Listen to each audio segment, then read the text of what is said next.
जैन सर्वांना. भरपूर मुलांचा प्रॉब्लेम काय, सीन पेन होणार, एक तर क्रॅम्प येणार थाईज मध्ये, किंवा बॅक नसा लॉक होणार ज्यावेळेस आपण लॉंग स्टेप पडतो. मला एक गोष्ट लक्षात ठेवा, ज्या टायमाला तुम्ही सकाळी ग्राउंडवरून उठून येता, आल्यानंतर एक तर शॉर्ट पॅन्टवर आले, टी शर्टवर आले थोडस वॉर्मअप वगैरे केलं, इकडे तिकडे बघितलं आणि लगेच पळायला सुरुवात केली. मला सांगा, ही बॉडी आपली एकदम ते का असं इंजिन आहे का लगेच चालू झालं गरम? गाडीच्या इंजिनला सुद्धा सकाळी थंडी चालू केल्यावर त्याला थोडा टाइम लागतो. त्याच्यामुळे तुम्ही जी ती चूक होती मित्रांनो, चूक नका करू. याच्यामध्ये काय करायचं माहिती का, आतमध्ये आता मी साधारण शॉर्ट पॅन्ट घातली, वरती फुल पॅन्ट घालायची, आपलं आतमध्ये शॅन्डो बनियन घालायचं, वरती टी शर्ट हे अप्पर घातलं.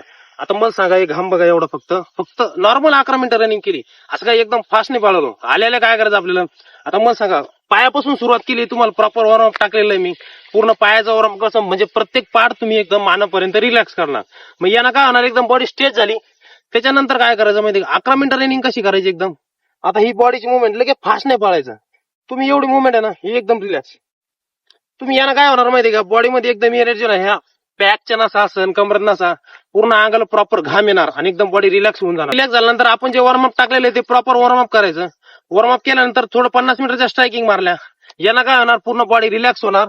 आता बघा, आतमधून सुद्धा पायाला घाम आलेला, आता या बॉडीला जर का घाम आलेला असला, एकदम गरम झाली, मग काय इंजुरी व्हायची चान्सेस आपली.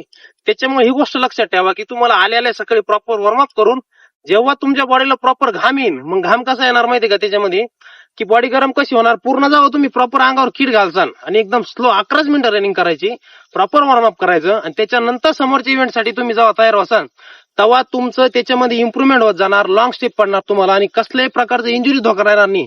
आणि कसं असतं माहिती का, स्पोर्टवाले सुद्धा बघा, जास्त करून एबीसी ड्रिल असन, स्ट्रेचिंग असन, जिमचं वर्कआउट, आणि शेवटला आपलं जे स्टार्टिंग वॉर्मअप करतो, प्रॉपर वर्कआउट करायसाठी तुम्हाला अगोदर बॉडी रेडी करणं गरजेचं असते, म्हणजे तुम्हाला इंजुरी चान्सेस वाचतात.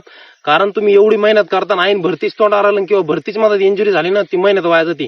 त्याच्यामुळे वॉर्मअपला आणि स्टिचिंगला कधीच टाइमपास समजू नका. तुम्हाला जर का सीन पेन, लॉंग स्टेप टाकायचे असेल, बॅक मसल, फ्रंट मसल आणि सीन पेन पासून जर का वाचायचं असेल तुम्हाला ना, तर प्रॉपर अगोदर वॉर्मअप करा मित्रांनो. पुरा वर्कआउट झाल्यानंतर एकदम प्रॉपर स्टिचिंग करा. त्याच्यामध्ये एकच मेन पॉईंट आहे, सकाळी गेल्या गेल्या तुमची बॉडी एकदम फिट असती, त्याला वॉर्मअप करून रिलॅक्स करणं. 2 तास हार्ड वर्कआउट केल्यानंतर एकदम नसा वगैरे पॅक आपल्या पुरा आखडले असतंय, त्याला फ्री करून घरी जाणं, दुसऱ्या दिवसासाठी वर्कआउट करणं, त्याला स्टिचिंग म्हणायचं. या दोन्ही गोष्टीचं कॉम्बिनेशन केलं, दिवसभरात प्रॉपर डाएट फॉलो केलं, नॉर्मल रेस्ट केली, आणि जास्त प्रमाणात पाणी पिलं, तुम्हाला कसल्या प्रकारचा धोका राहणार नाही. ग्राउंडला येताना एकदम माइंड सेट प्रॉपर राहा जाईल, आणि दररोज एक नवीन ऊर्जा येत जाईल ग्राउंडला. त्याच्यामुळे ह्या गोष्टी लक्षात ठेवा.